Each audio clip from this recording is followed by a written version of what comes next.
Dicen los historiadores que en una ocasión el gran emperador Alejandro el Magno llegó a una de las ciudades que pertenecían a su imperio.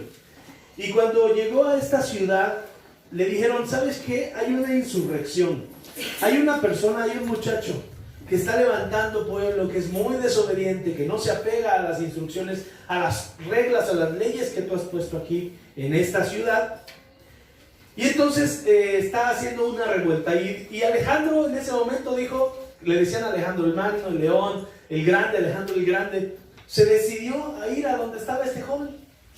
Cuando llega con este muchacho, le pregunta, oye joven, ¿cómo te llamas? Y para su sorpresa, el joven le dice, me llamo Alejandro. Y le dice, tienes de dos. Una, o modificas tu comportamiento y enderezas tu camino, o te cambias de nombre. Porque compartes conmigo el mismo nombre. Y él era un emperador que había conquistado muchos países, muchas ciudades, y era un hombre que tenía un honor que cubrir. Si usted recuerda en el mensaje anterior, hablamos sobre la importancia de aceptar la nueva naturaleza que Dios nos ha dado, la nueva vida que hemos recibido, pero también en ese reto de aceptar la nueva vida y el nuevo nacimiento que Dios nos ha permitido tener, hablamos de aceptar el pecado que aún puede haber en nuestra carne, en nuestro corazón. Porque los creyentes no se vuelven santos de la noche a la mañana. Porque aún siendo santos, los hombres seguimos teniendo tentaciones, y usted no me va a dejar mentir. Yo vivo con tentaciones toda la semana, de pensamiento, de palabra, de obra, de emociones. Y entonces yo no veo por qué usted fuera distinto, porque usted también es terrestre como yo. Y ayer que hablábamos con los pastores, yo les decía, ustedes son igual que todos los demás. Tienen tentaciones, tienen debilidades, tienen a veces decaídas por la situación en el ministerio. Y entonces, ¿por qué no reconocer que en nuestro cuerpo y en nuestra mente hay pecado y nos hace a veces conformarnos con lo que está a nuestro alrededor? Conformarnos con el pecado de las demás personas. Conformarnos con el estilo de vida que incluso se llega a convivir dentro de la iglesia. Y eso es algo que vimos a través del Espíritu Santo y la palabra que Pablo escribe en la palabra de Dios, que nos invita a cambiar el Espíritu Santo nuestro modo de pensar. Por eso el mensaje se llamó Inconformes. Porque dice, no se conformen a lo que hay en este mundo, sino transformen su entendimiento a través de la palabra de Dios. Porque no hay otro modo de cambiar la mente. No hay otro modo en que alguien pueda cambiarnos el corazón. ¿Cuántas veces lo hemos intentado? Muchas. Es la última vez que lo hago, es la última vez que te pego, es la última vez que robo, y esa última nunca se acaba. Siempre hay una siguiente, siempre hay una siguiente. Pueden haber espacios más amplios de tiempo, eso sí es cierto. Porque ya te comprometiste a hacerlo y ahora te aprietas el cinturón y tratas de hacerlo por tus propias fuerzas, pero cuando te das cuenta vuelves a caer otra vez, aunque tardaste un poquito más. O a veces es inmediato, ¿no? A veces no pasa tanto tiempo y vuelves a tropezar. ¿Por qué el Espíritu Santo nos hace esa invitación de cambiarnos la mentalidad a través de leer la palabra de Dios? Por la misma razón que Alejandro el Magno llega con el muchacho y le dices, tú estás compartiendo mi nombre. Y yo soy un gran emperador. Y yo soy un hombre que sale enfrente del ejército, que da batalla, que hace, que conquista, que gobierna, que heleniza. Acuérdense, los romanos compartían la cultura helenista. Y entonces gobernaban todas las ciudades, y en las ciudades en las que llegaban ellos, ponían el bienestar del pueblo romano. Llevaban construcciones, llevaban carreteras, llevaban educación. No solamente compartían. Por eso Alejandro le dice, o te comportas o te cambias el nombre. Porque me estás representando mal. Esa es la razón por la que el Espíritu Santo nos dice en la palabra que nosotros tenemos de dos sopas. O nos comportamos como cristianos porque decimos ser cristianos, o nos cambiamos el nombre. Y así de sencilla es la palabra de Dios que hoy vamos a empezar a estudiar. Porque nos presentamos ante las personas como tal, como discípulos, como creyentes, como cristianos, como evangélicos, aleluya, separados del mundo y de la tierra, y que ahora somos santos y celestiales. ¿Tampoco no? Y entonces la gente te empieza a ver con otra medida. Dice, no, a este cuando se equivoque, es el primerito al que le señalo su error, ¿no? Y tú llegas a la casa y ahí lo ves. Pues no que eras cristiano. Y sigues diciendo malas palabras. Ah, mira nomás que suave. Así ha de ser tu pastor, ¿verdad? Es lo que te van a enseñar ahí a la iglesia. Entonces, hermano, cuando decimos que somos cristianos, declaramos que llevamos no solamente El nombre de cristianos, el nombre de Cristo, acuérdese que cristiano tiene una división. Cristianos, Cristo es la primera parte. Anos, pequeño. Pequeño, Cristo. Eso es lo que nosotros decimos ser cuando nos presentamos ante las personas. No solamente llevamos su nombre, sino que también somos sus representantes y en nuestra sangre corre la sangre de Él. ¿Por qué? Porque Él nos dio vida cuando estábamos muertos.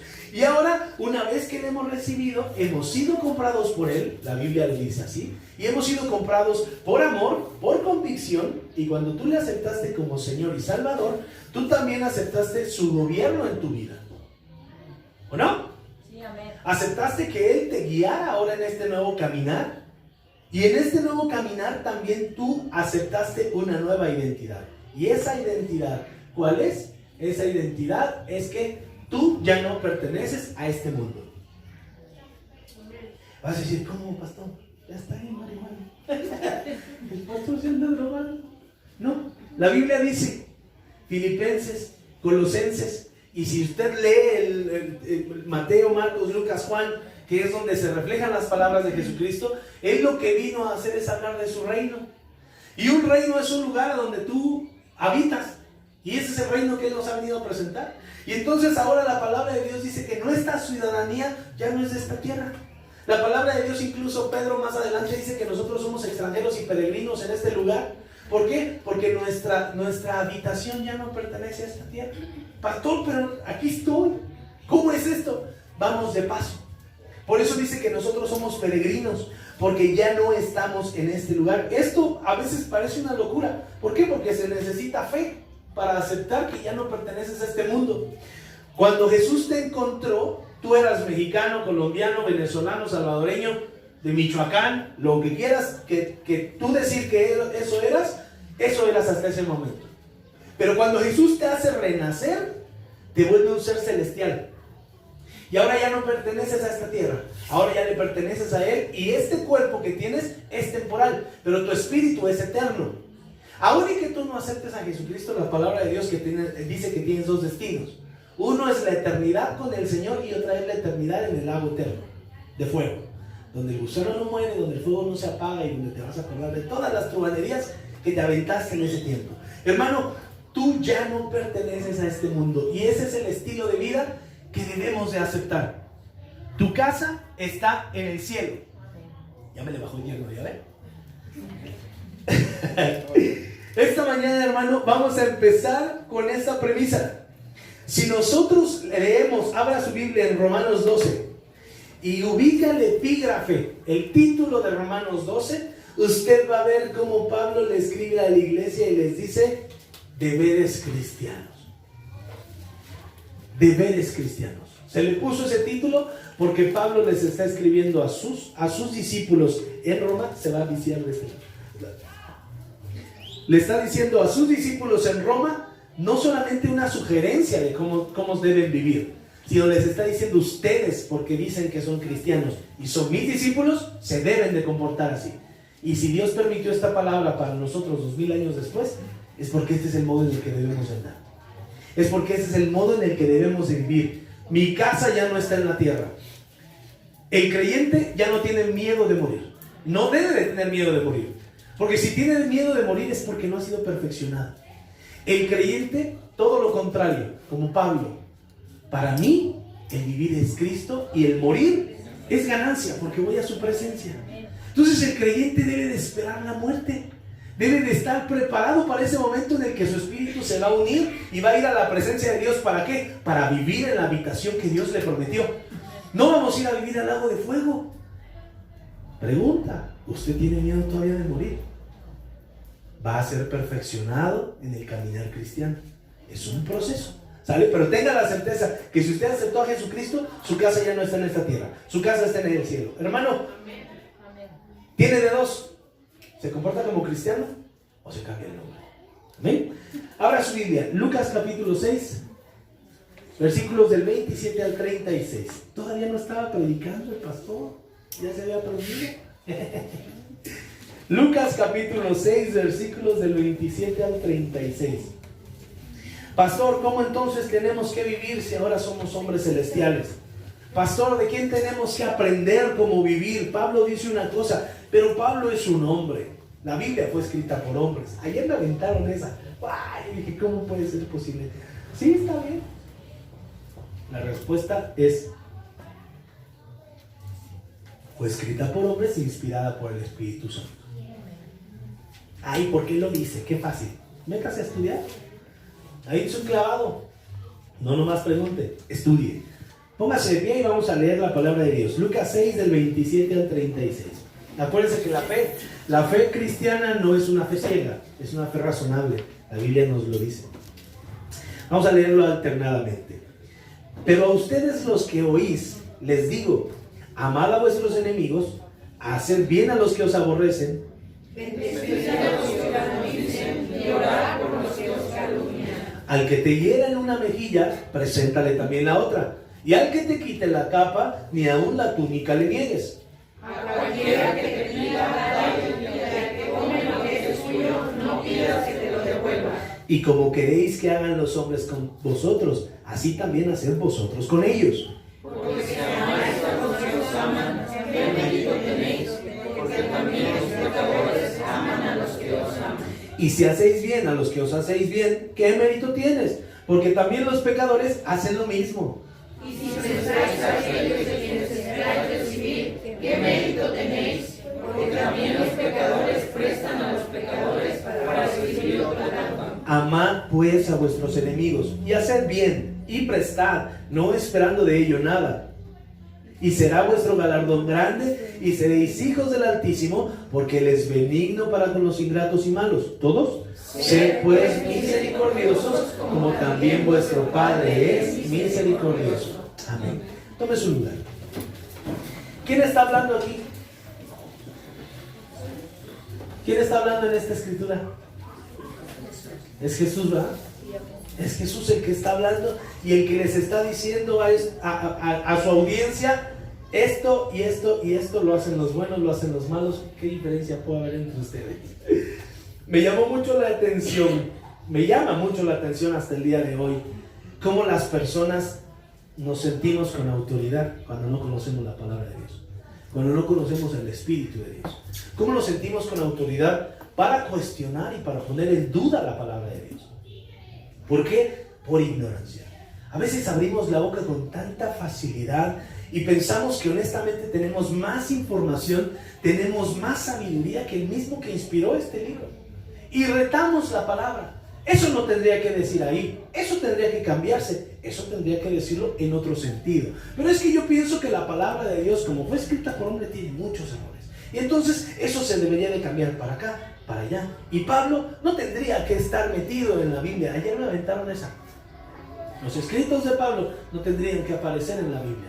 Y yo le dije, entonces, a su razonamiento tendríamos que cambiar el orden de la Biblia. No tendríamos que mocharle casi la mitad y quitarle el Nuevo Testamento y dejar solamente la Septuaginta, porque Jesús solo habló de la Septuaginta. ¿Qué es la Septuaginta? Los 7 primeros libros.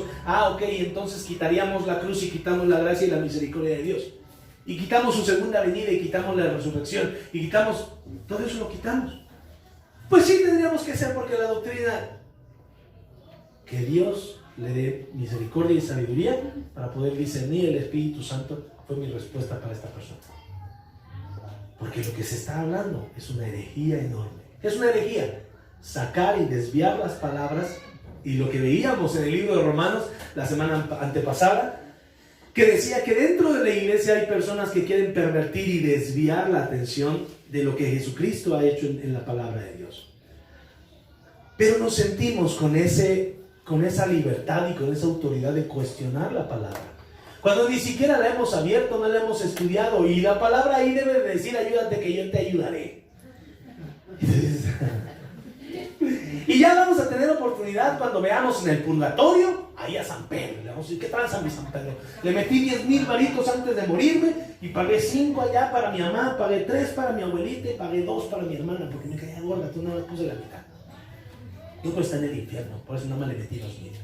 Entonces, la ignorancia habla por nosotros mismos. Nuestro comportamiento habla de nosotros mismos. Este muchacho se comportaba como cualquier hijo del vecino. porque no sabía que tenía un nombre que era representado por él, que era llevado también por el emperador. Y los cristianos muchas veces nos comportamos como hijos del diablo, no como hijos de Jesucristo, como hijos de Dios.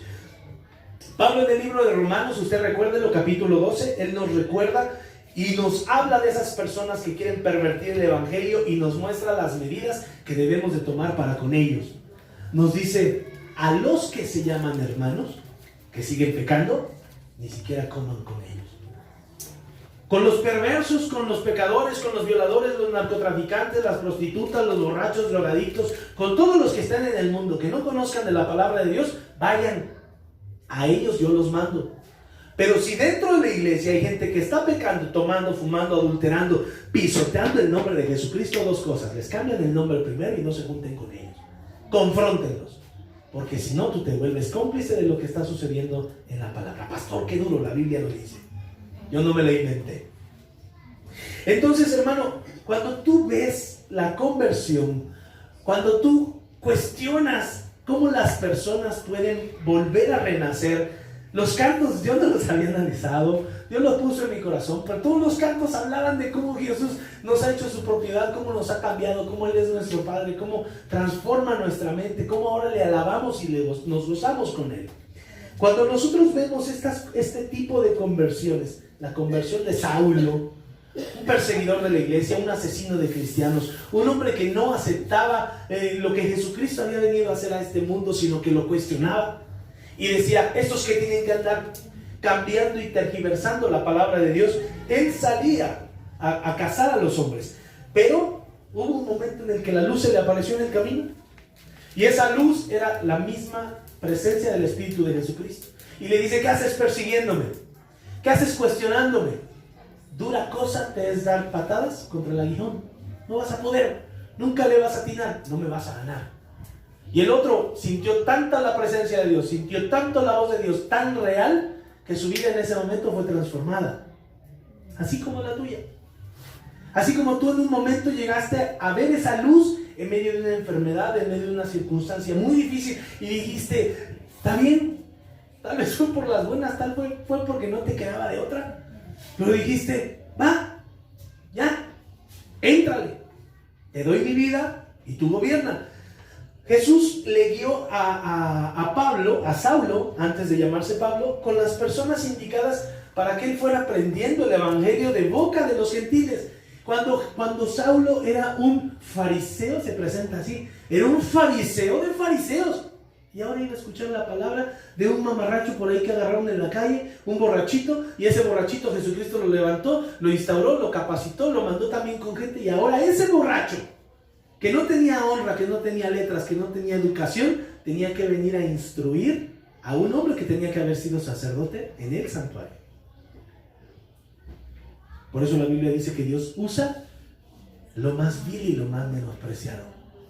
Y Pablo fue humillado, y así muchos de nosotros hemos sido humillados al encontrarnos de frente con nuestro Señor Jesucristo. Entonces Jesús usa a Ananías y usa a Bernabé para capacitarlo y para ahora salir a seguir persiguiendo personas, pero ya no para matarlos, ahora para compartirles lo que Jesucristo había hecho en la cruz por toda la gente. Y por eso Pablo, muchos años después, acuérdense que Pablo se calcula que pasó 10 años siendo capacitado para poder salir a su ministerio. Yo quiero ser como Pablo, yo quiero andar por las calles así del Rosario. Hermano, ¿cómo está? Que Dios le bendiga, le traje una Biblia. ¿Quiere convertirse al evangelio? No manches, pasan un año y ya te empiezas a torcer. Se aventó 10 años. ¿Para qué? Para que ese orgullito que él traía de yo soy judío de judíos, fariseo de fariseos, yo me la sé de todas y tú no me la vas a venir a dibujar. Ese orgullo, mira, se fuera desinflando. ¿Por qué? Porque alguien que tiene un orgullo elevado no le puede servir bien al Señor. Por eso, Pablo, muchos años después, les escribe a los romanos: el amor sea sin fingimiento. Aborrezcan lo malo, sigan lo bueno. Ámense los unos a los otros con amor fraternal. En cuanto a honra, prefiéranse los unos a los otros. En lo que requiere diligencia, No sean perezosos, sean fervientes en el espíritu, sirvan al Señor, sean gozosos en la esperanza, sufridos en la tribulación, constantes en la oración, compartan para las necesidades de los santos, practiquen la hospitalidad, bendigan a los que les persigan, bendigan, no maldigan. ¿Quién está hablando aquí? Un perseguidor. Y ahora el corazón de este hombre se ha transformado. Ahora le está diciendo, bendigan a los que les persiguen, bendigan, no maldigan, gócense con los que se gozan, lloren con los que lloran, sean unánimes entre ustedes, no sean altivos, asóciense con los humildes, no sean sabios en su propia opinión, no le paguen a nadie mal por mal, procuren lo bueno delante de los hombres. Si es posible, fíjense lo que le dice, si es posible, en cuanto dependa de ustedes, estén en paz con los hombres. No se venguen ustedes mismos, amados míos. Dejen lugar a la ira de Dios, porque escrito está: mía es la venganza, yo voy a pagar, dice el Señor. Así que, si tu enemigo tuviere hambre, dale de comer. Si tuviere sed, dale de beber. Pues haciendo esto, ascuas de fuego amontonará sobre su cabeza. No seas vencido de lo malo, sino vence con el bien el mal. Si usted compara esta lectura, Romanos 12, del 9 al 21, y compara Lucas capítulo 6, versículo del 27 al 36, que fue lo que leímos, el Espíritu de Jesucristo está hablando a través de Pablo 70, 80 años después de que Jesucristo había ascendido al cielo.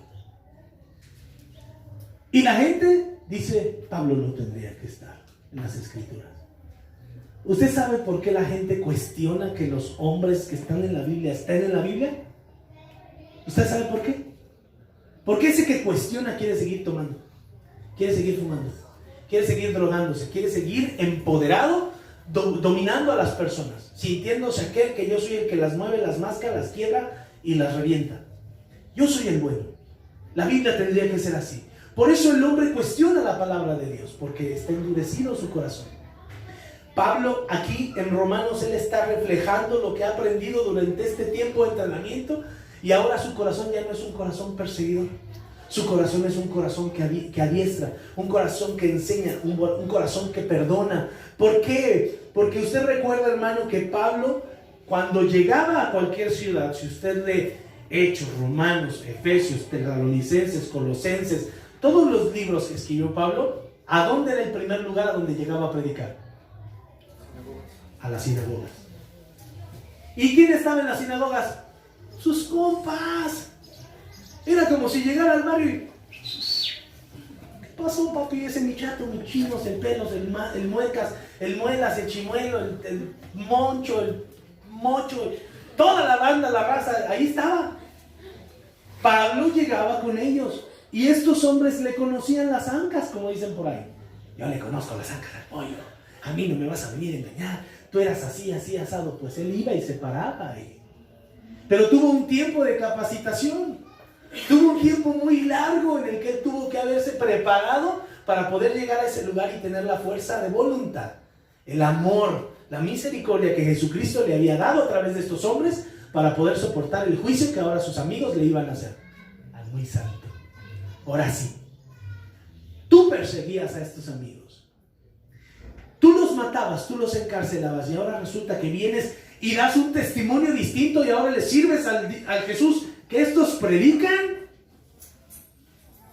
Al que vamos a atrapar es a otro, al que vamos a matar es a otro. Usted lea la Biblia y vea cuántas veces no lo tuvieron que descolgar de las paredes, bajándolo en una canasta, ocultarse en ciertos lugares, porque ahora el perseguidor era él. Al que iban a matar es al Pablito, y no al Pablito Ruiz, al Pablito, al Saulo. Hermano, espérate, Satanás. Hermano, cuando nosotros aceptamos esta convicción, cuando nosotros decimos, soy creyente, soy cristiano, soy discípulo, usted se convierte en un loco como Pablo. Usted se convierte en un loco como Jesucristo. Alguien que está convencido de quién es su dueño, a quién le sirve, cómo le debe de servir. Alguien que está convencido de no regresar a su vida pasada, porque ya sabes lo que es vivir una vida de miseria, de tristeza, de llanto. Ahora te vuelves en alguien que muere por sus convicciones antes que dar un paso atrás. Y pones la pierna atrás para que nadie te devuelva. pero vas caminando y detectas un error y das otro paso y lo aceptas y vuelves a detectar otro error y das otro paso y aceptas, pero nunca quitas tu pierna de apoyo. ¿Por qué? Porque nadie te va a hacer regresar de nuevo a tu vida pasada. Te tienes que humillar, me humillo. Tienes que llorar delante de tus enemigos, lloras. Tienes que darle de comer porque tiene hambre, le das de comer. Tienes que amarlo, lo amas. Pastor, no manches, la está poniendo bien alta. Lo acaba de leer. ¿Quién lo dijo? Jesús. Lo refuerza Pablo. Y el Espíritu Santo es lo que le pide a la iglesia. Acuérdense que el Espíritu Santo nos sirve para recordarnos lo que Jesús dijo y lo que Jesús hizo. Nosotros no adoramos al Espíritu Santo. Nosotros adoramos lo que Jesucristo vino a hacer en nosotros. Porque Él es el camino, Él es la verdad y es la vida. Si lo seguimos a Él, llegaremos a donde tenemos que ir. No a nadie más. Hermano, dése cuenta que lo que la palabra de Dios nos enseña es que el cristianismo no es una religión, es un estilo de vida.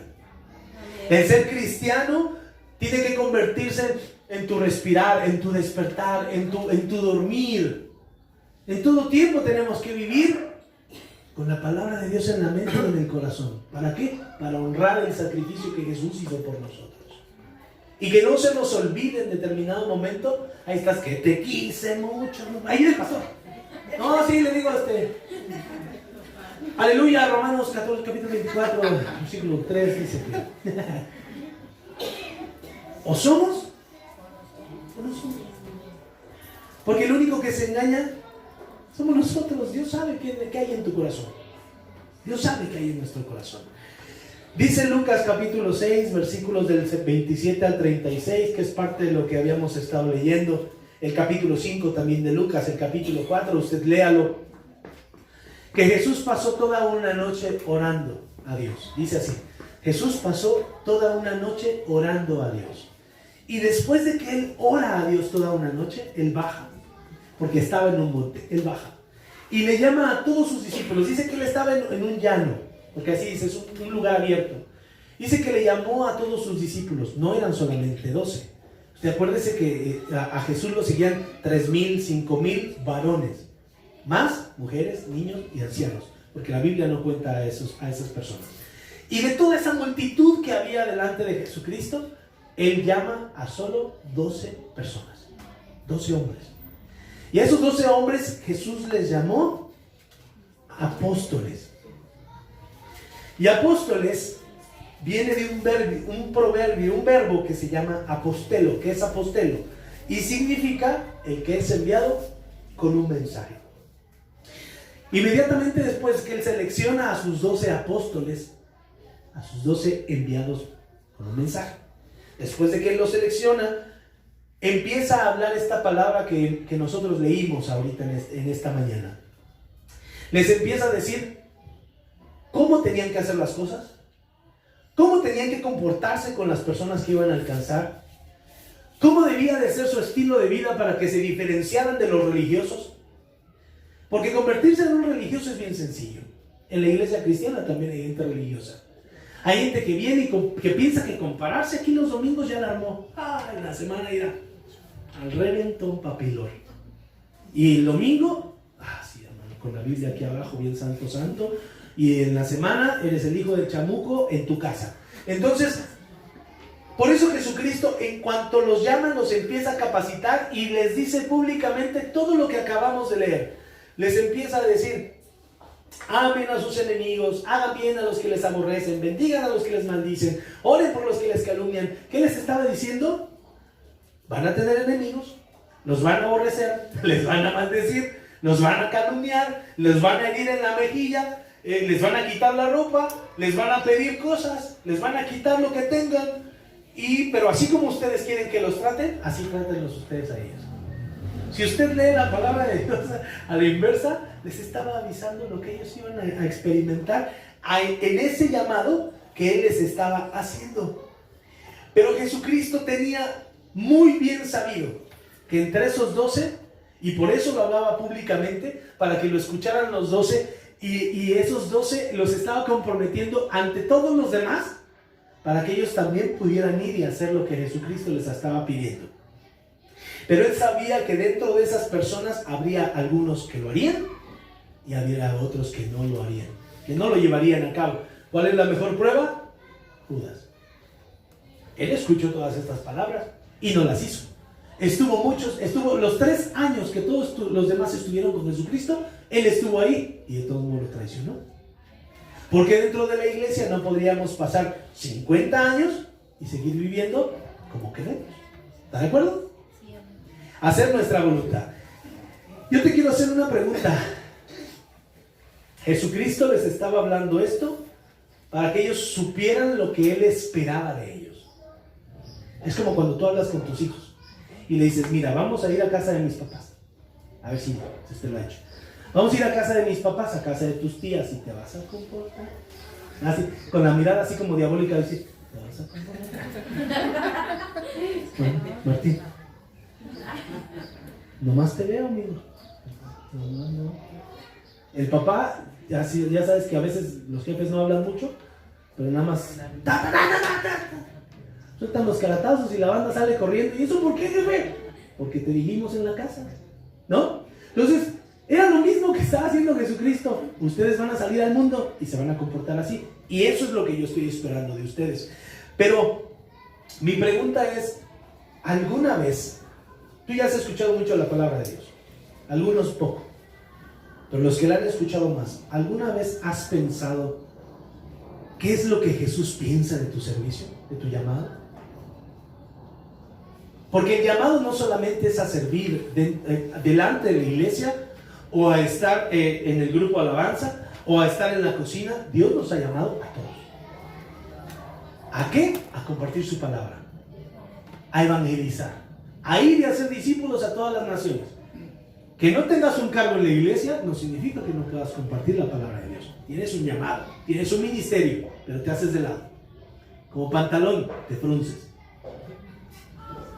¿Qué piensa Jesucristo de tu llamado? ¿Has pensado alguna vez?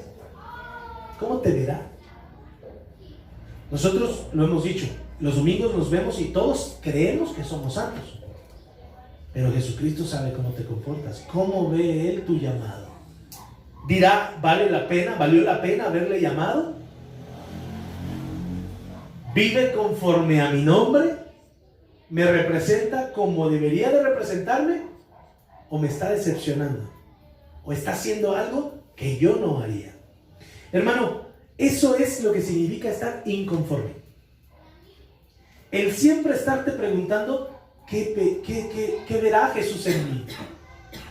¿Lo estaré honrando?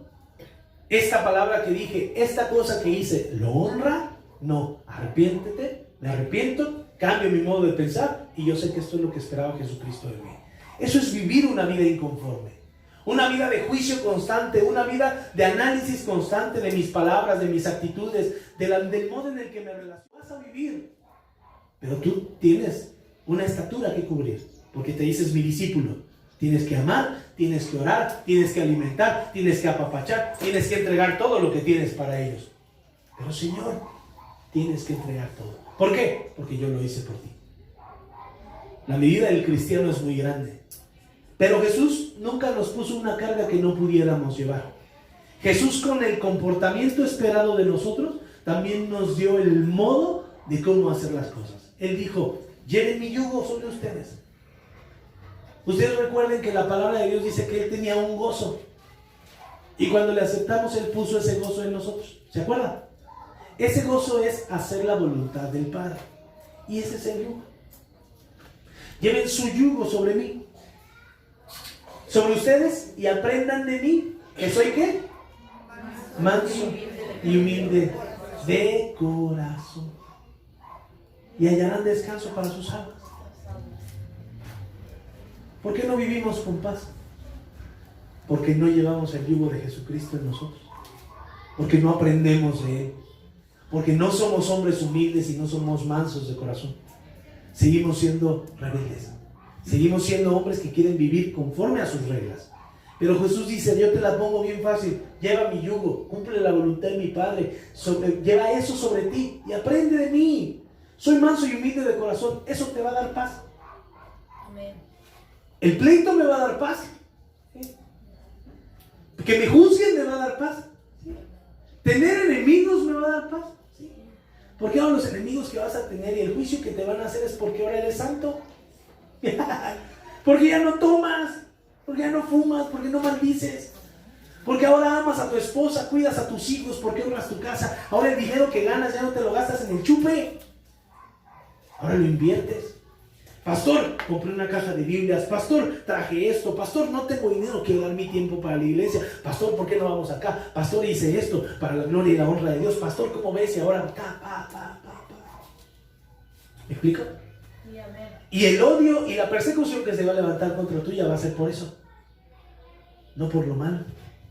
Hermano, ahí está el secreto para que hayas descanso en tu alma. Ese es el gran secreto. Para amar a las personas que te odian, necesitas eso. Aceptar el yugo de Jesucristo sobre ti. Para saber que tú puedes alimentar a esa persona que te ha aborrecido tanto tiempo, o que te ha molestado tanto tiempo, necesitas el amor y el corazón humilde de Jesucristo. La mansedumbre. El fruto del Espíritu.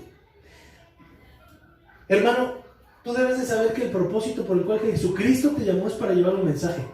Nosotros no somos apóstoles.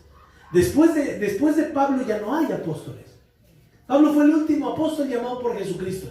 Y de ahí en adelante la Biblia nos llama reyes y sacerdotes. Eso sí. Pero no dice que somos apóstoles. No dice que nos podemos autonombrar como apóstoles. Somos reyes y sacerdotes, nación santa, nación escogida, pueblo para el Señor. Pero la Biblia dice en Mateo, cuando Jesús se va a levantar, que el llamado que le hace a los demás es ir y hacer discípulos a todas las naciones, bautizándolos en el nombre del Padre, del Hijo y del Espíritu Santo, y enséñenles todas las cosas que yo les he mandado. Ese es nuestro llamado. Enseñar lo que Jesús ha hecho. Hermano, eso te hará vivir. El que tú no tengas un corazón manso y humilde te hará vivir inconforme. Por eso el creyente a quien debe de juzgar es a sí mismo.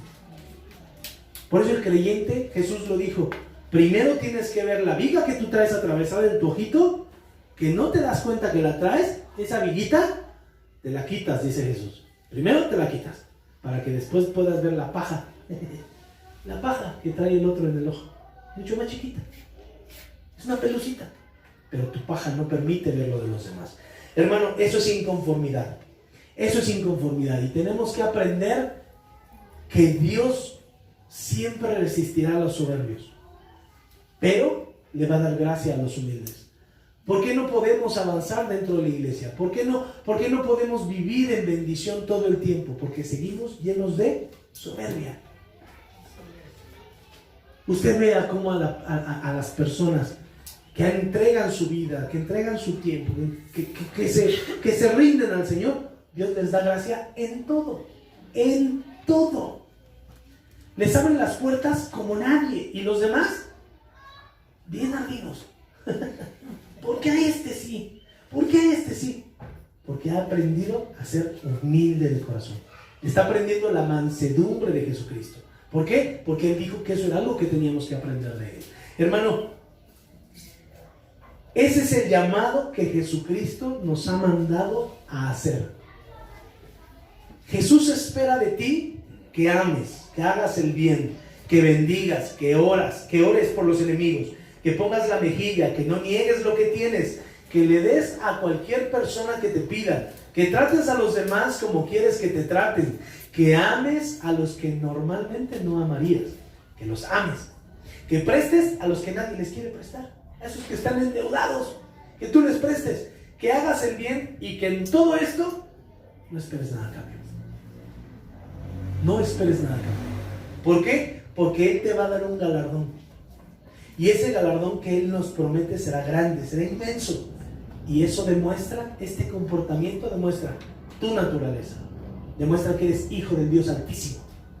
Que ya no perteneces a esta tierra. Y que el nombre de cristiano lo traes puesto porque representas realmente a aquel que murió en la cruz, se bajó, resucitó y ascendió a los cielos y está sentado a la diestra del Padre, pero que tú tienes su naturaleza y que aquí en la tierra eres el testimonio vivo de que Él vino a este mundo.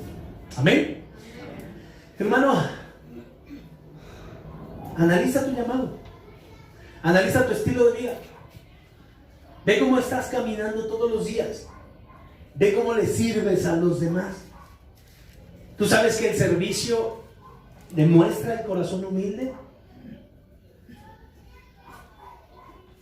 Eso es algo que a mí Dios me ha enseñado. ¿Quieres mantenerte humilde? Sirve a los demás. Porque la Biblia lo dice. La gente quiere tener los cargos, pero no quiere el servicio. Jesús dijo, el que quiera ser el más grande entre ustedes, tiene que servir a los demás. Tiene que ser el primero que sirva, el primero que llegue, el primero que haga, el primero que vaya. ¿Para qué? Para beneficio a los demás. Entonces, analiza cómo sirves a los demás, hermano. Y que eso te haga vivir inconforme. Que eso te haga vivir inconforme con tu estilo de vida, no con el estilo de vida de las demás personas. Incomódate por cómo tratas a las personas, no por cómo te tratan a ti. Porque ya viste que Jesús dijo que te iban a tratar mal. Entonces espera un maltrato. No esperes buen trato a las personas. Espera maltrato. Y espera maltrato y amar a esas personas. Esto está loco. O sea, ¿me van a tratar mal y los voy a amar? Sí, Señor. Jesucristo llegó solo a la cruz. Jesucristo derramó sus últimas gotas de sangre y de sudor, de agua. Solo. Padre, ¿por qué me has abandonado? ¿Por qué como cristiano estás esperando una cosa distinta? Vive inconforme con las ideas que se te formen en la cabeza. Vive inconforme con tu estilo de vida. Inconforme con tu familia, porque puede ser mejor. Inconforme con el amor que le das a tus hijos, a las personas, porque puede ser mejor. Inconforme siempre, siempre. Y sé fiel hasta la muerte. ¿Quieres ser el más grande? Sirve a los demás. ¿Quieres llamarte cristiano? Vive inconforme. ¿Amén? ¿Qué vas a hacer con este mensaje, hermano? ¿Qué vas a hacer con este mensaje? Porque este mensaje va para el que conoce, para el que no conoce, para el que tiene mucho tiempo y para el que va llegando el día de hoy. Dios nos ama. Jesús vino a la cruz a morir por todos nosotros. Y lo único que Él quiere darnos es paz. Es paz. Una vida nueva. Yo he venido para que tengan vida. Y tengan vida en abundancia. Ya tuvimos mucho tiempo en el pecado. Y no vivimos satisfechos. Aprendamos la humildad de Jesús en el corazón. Amén. Póngase de pie, vamos a orar.